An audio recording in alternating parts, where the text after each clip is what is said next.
كلمتين بس تلخص فيهم منهج الحياة كله حرفيا من أول ما تتولد لحد ما تموت. حاجات لو عملتها تبقى حاجات أساسية في الرحلة دي كلها، تبقى حاجة أساسية تساعدك في إن أنت توصل لأحسن نتائج في حياتك في جميع جوانب حياتك. أنا محمد سعد، وده فيديو ممكن ينزل في بداية السنة الجديدة، ممكن ينزل في أي وقت خلقه ربنا عادي جدا، طالما الفيديو دوت بيتكلم على منهج الحياة بتاعتنا كلنا. فيلا بينا نبدأ الفيديو دوت. في البداية عايز أعرفكم إن هو فيديو ارتجالي، يعني أنا مش طالع محضره بقى وكاتب كل كلمة، لأ، فيديو ارتجالي جدا. هكلمكم في كذا نقطة كده ورا بعض. أول نقطة، عايزك تكون عارف بسم الله الرحمن الرحيم لازم نصلي، تمام؟ ده بص حاجة يعني مش لازم أصلا أتكلم عليها، دي حاجة أساسية، فاهم؟ حاجة أساسية في كل مسلم عايز يخش الجنة، فهيعمل إيه؟ هيصلي. هي الصلة بين العبد وربه، فلازم يصلي. دي أول حاجة. تاني حاجة، عايزك انك تعرف حاجة، ان كما تدين تدان دي تحطها قدام عينك وبص ما تفرقكش لحظة. ليه؟ لان اي حاجة انت هتعملها مع اي حد، تتوقع الحاجة ديت الشخص اللي قدامك برضو ممكن يعملها معاك. لما يعملها معاك، هل انت هتبقى مبسوط؟ هل انت هتبقى في حالة كده مزاجية اللي هو ده كده كويس، ده كده انا مبسوط جدا؟ هل انت هتبقى راضي عن الموضوع دوت، عن الحاجة ديت؟ فقبل ما تعمل اي حاجة احسبها حلال وحرام، واعرف ان كما تدين تدان. بعد اي وقت ولو بعد حين، يعني لو بعد بص 30 40 سنة عادي. وقت الشباب اللي انت فيه ديت حاجة، بعد كده وقت الشباب اللي انت فيه دي نقطة مهمة جدا جدا جدا. اعرف ان انت عندك طاقة وعندك قوة وعندك صحة ما شاء الله ربنا يديمها، وعندك حاجات كتير جدا حلوة. ده احسن وقت في حياتك. اعرف ان انت هتعمله في شبابك دوت هتحصده لما تكبر. يعني ايه الكلام ده؟ صلوا على النبي صلى الله عليه وسلم.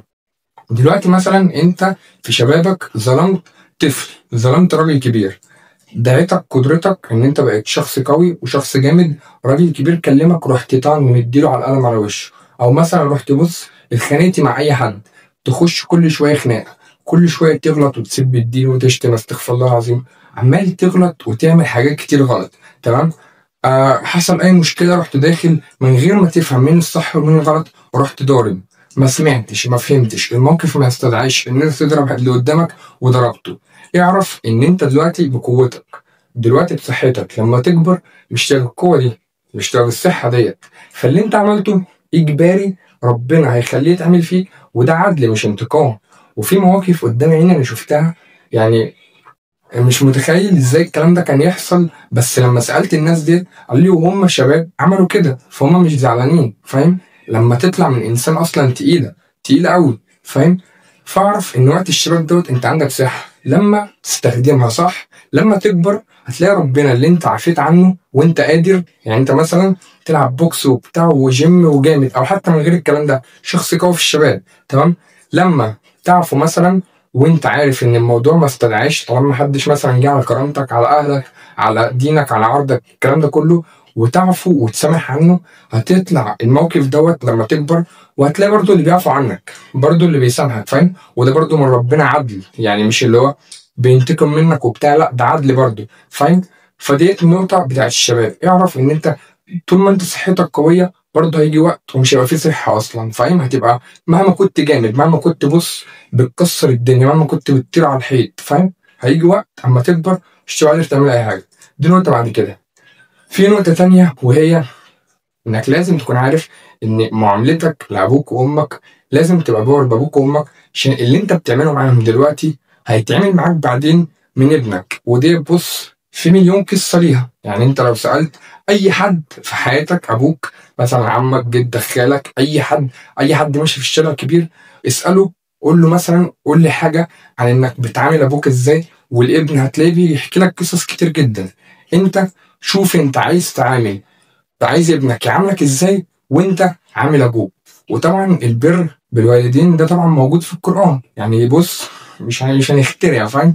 مش هنقول لك حاجات مش موجودة. موجود امك ثم امك ثم امك ثم ابوك، فالبر موجود، تمام؟ وفي قصص قد كده عن النبي صلى الله عليه وسلم وايام الصحابة عن البر بالوالدين. فدي برضو نقطة مهمة جدا. شوف انت ابنك عايزك تعامله ازاي وانت عامل ابوك. طيب هل مثلا ايه المضمون؟ يعني انت مثلا دلوقتي ايه المضمون انت مثلا تعمل ابوك كويس وبتاع، ما ابنك ممكن يبقى جاحد عليك؟ بص، عيالك كلهم مش هيبقى كلهم كويسين، بس على الاقل هيبقى في واحد منهم او اتنين كويسين هيعملوا معاك اللي انت كنت بتعمله مع ابوك. تمام؟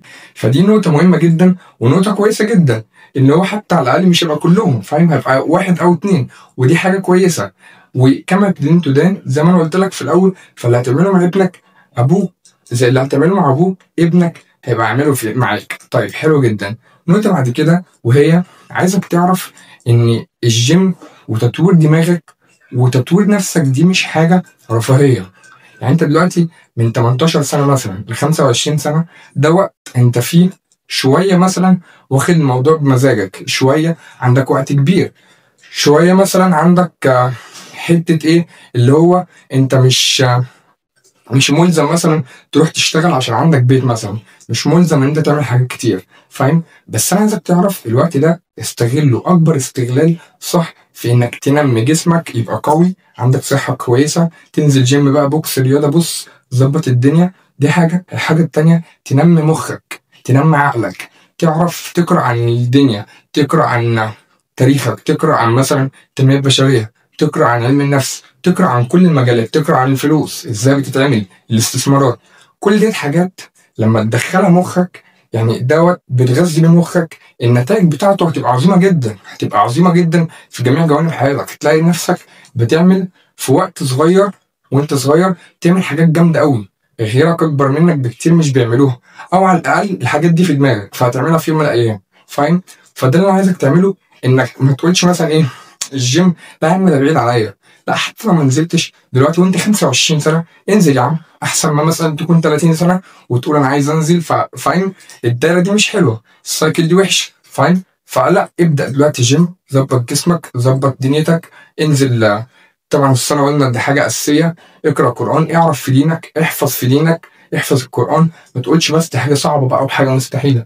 ابدا بسوره صغيره وسوره بعدين وسوره وسوره وسوره وهكذا، تلاقي نفسك يجي وقت حفظت القرآن كله ومش تتخيل أصلا.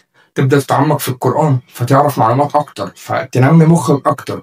كل دي حاجات مهمة جدا لازم تعملها، إنك تمسك سن الشباب ده وتبقى إيه تحصل منه بأكتر نتائج ممكنة. طيب حاجة تانية، العلاقات. وسع علاقاتك في جميع الجوانب بقى، يعني مش اللي هو مثلا وأنت إنسان محترم تعرف كل الناس محترمة، لا، خلي برضو ناس مش محترمة عارفهم، هيفيدوك في يوم من الأيام. وسع دايرة علاقاتك، اعرف وسع علاقات، خلي عندك علاقات كتير جدا في مجالات كتير جدا، اقعد مع ناس كتير جدا أصغر منك وأكبر منك، هيفيدوك طبعا، أكيد أكيد لا محالة، فاهم؟ هيفيدوك. واعرف إن الدنيا دي كلها حاجة صغيرة جدا، فاهم؟ اللي هتعمله هنا هتلاقيه هنا، اللي هتعمله هنا هتلاقيه هنا، طالما اتقيت الله ربنا هتلاقيه بيوسع لك كل حاجة. لو انت أغضبت ربنا وعملت حاجة حرام أو بتاع، تلاقي كل حاجة بتقفل في وشك. في النهاية عايز أنهي الفيديو بجملة بسيطة جدا، وهي اوعوا تفوتوا الصلاة. وبس كده، كان معكم أخوكم محمد سعد، سلام.